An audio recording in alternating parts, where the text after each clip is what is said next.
Longfield School in Darlington has had a real leadership revolution over the last 5 years, with technology at its heart.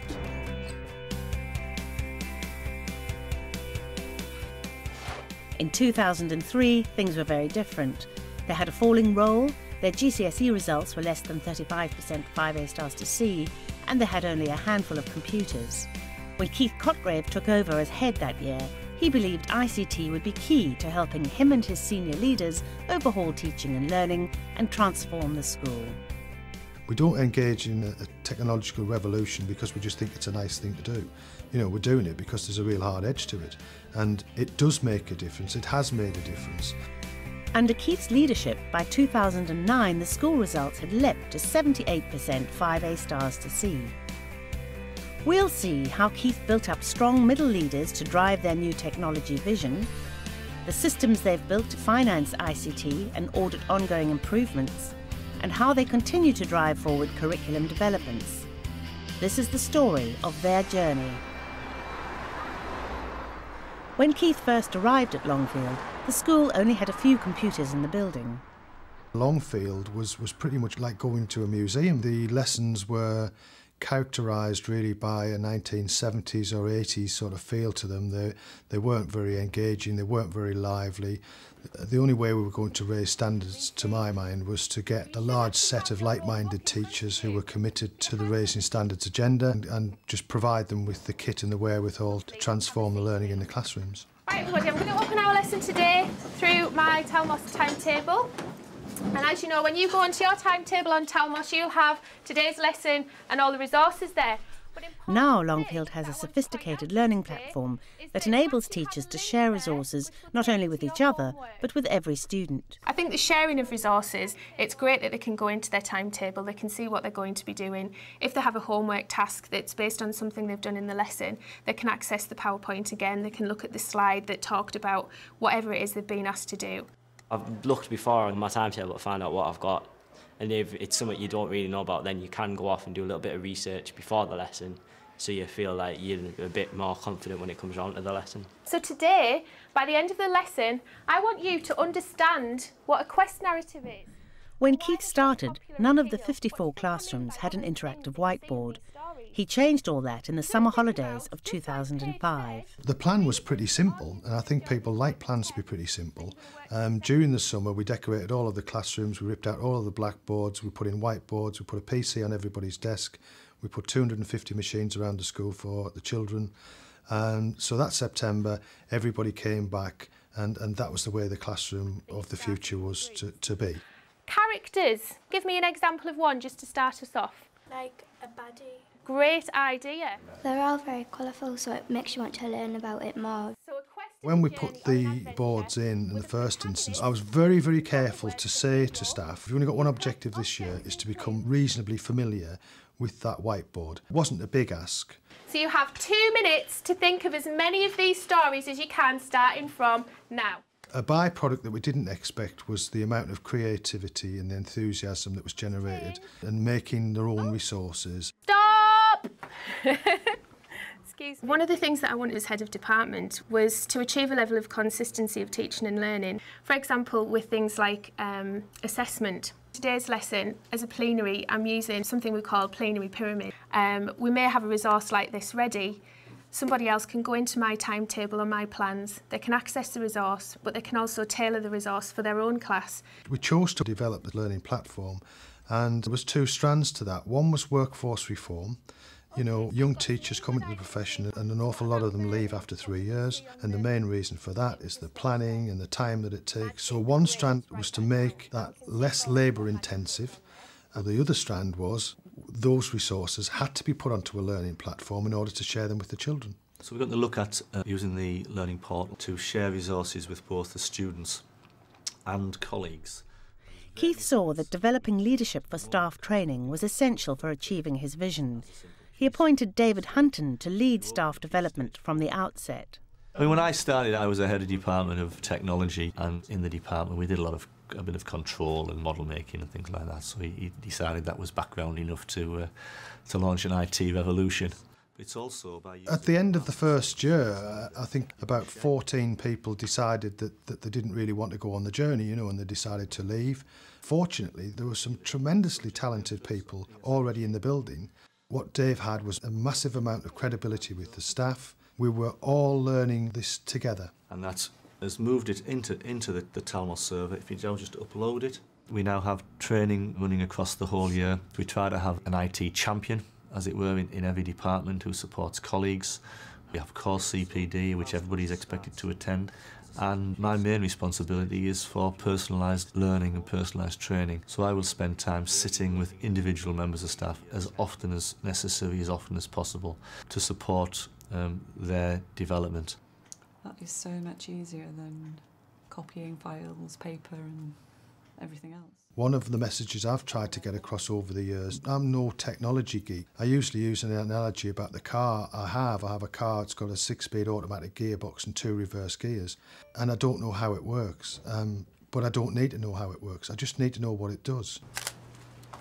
You know, the focal point is really, really sharp, and what's in the background has blurred away quite nicely. That's nice. Yeah, that's okay. Financing the ICT developments required strategic thinking. Jeff Perry has been at Longfield for over 30 years. His art department was one of the first departments to get a cash injection for new technology. Probably the reason why a lot of this equipment is in the room is it's because of pupil request. Now, when can we do graphics? When can we use computers? When can we have this piece of software? And at one time, we took it on loan and used it for 30 days. When we saw the results, we were then able to afford it. And that provides the impetus. People have said, well, they must have received a grant, they must have won the lottery. None of those things were true. We just used normal school budget and a little bit of capital money.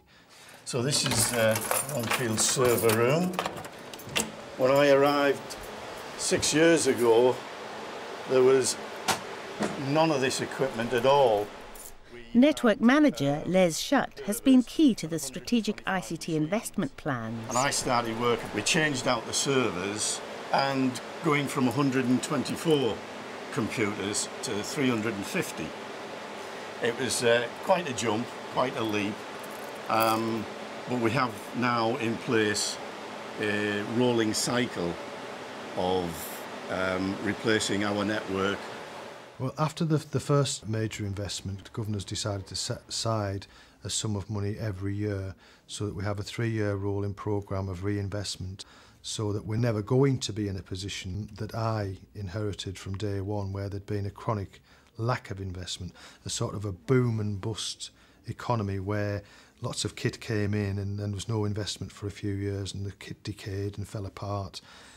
Now every 3 years we recycle and renew.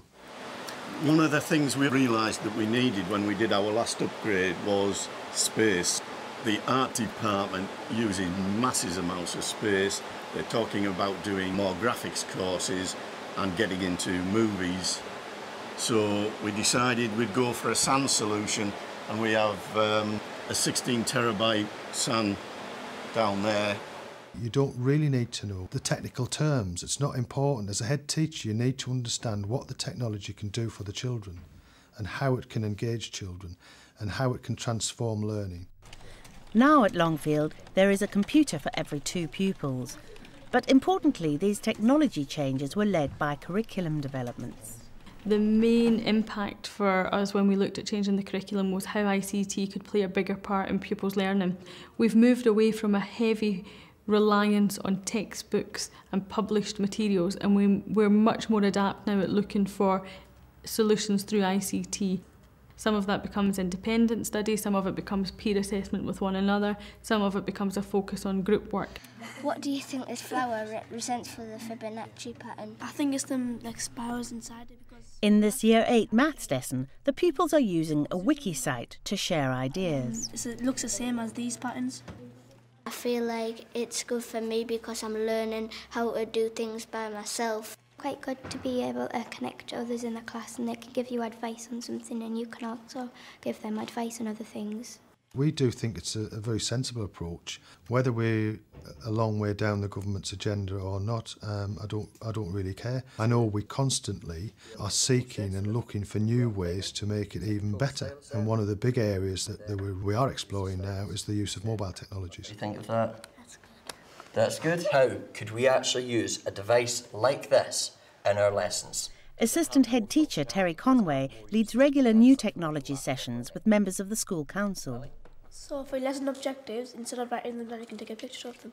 So you could take a picture of your lesson objectives? Yeah. How much time do you spend writing your lesson objectives at the start of a lesson? About 5 to 10 minutes. About 5 or 10 minutes. If you weren't there in a lesson, you could get a friend to video record it, so then you'd see the lesson. We have a very active school council membership. We do call them the senior management team of the school in terms of pupil voice, because they are. And most of our decisions we actually run past them. French? All right. How could you use this in French? You could listen to how you pronounce things and understand a little bit better and try and pronounce them yourself the same way they do. How could we use the camera in science? Experiments. Experiments? At the moment, you just write the results of your experiment. Whereas if you had that, you could record the results straight into Excel after videoing it, and then you've always got the video with you when you go home and write it all up. It's an exciting prospect. I don't know if it'll be happening while I'm still at the school, but I can certainly see it happening eventually. This new technology may not be in the school for a few years, but now pupils can access the VLE from home or from school. You're going to open up that homework task, you're going to do it, and then you're going to send it back to me. My mum really likes this system because she goes on the homepage of mine and see what homeworks I've got, so she knows that I'm not leaving it to the last minute. Right, and I'm going to give you all until 9 o'clock tonight to decide whether or not you can't. Again, a lot of terminology around, learning platforms, VLEs. It's the glue. Any night before 9 on the computer, yeah, because I think that's late enough. Technology is merely there to help you deliver better teaching and learning, and therefore better outcomes for children. I think one thing we have established over the last year is the difference in staff's mind between using ICT for teaching and the understanding of how children use ICT for learning. School leaders are responsible for keeping a close eye on the ongoing technology agenda. David Hunton does a regular health check of their ICT strategy. But all the facilities that we're setting up at the moment are available 24/7. Yeah. So we're personalising it to a point where any child can access it at any time. We do spend a sizable amount of public money. To put too fine a point on it, we've got to see results. We need to know that actually outside of school, particularly, the kids are really making good use of it. We do have evidence. When we first introduced the revision areas in the portal, we put a page counter on that. We had tens of thousands of hits. They're in school for 15% of the time, they're out of school for 85% of the time. I think we can find more gains in the 85% than we can in the 15%. I believe that without the support of the head, it would have been impossible to drive through the amount of change and the pace of change that the school has sustained over the past 5 years. What people have still got to really understand is that it's an entitlement for the children. This work has to be funded and will continue to be funded. All that's happening is that those teaching and learning materials are different. It's not an extra. It's not some mythical sort of bonus. It's what they're entitled to. And yeah, it is nice when Ofsted come in and say you're doing a fantastic job. It's quite a rare event, isn't it? But at the end of the day, we've got to do a job 7 days a week, 365 days of the year for the kids in the community. And that's what we're committed to doing.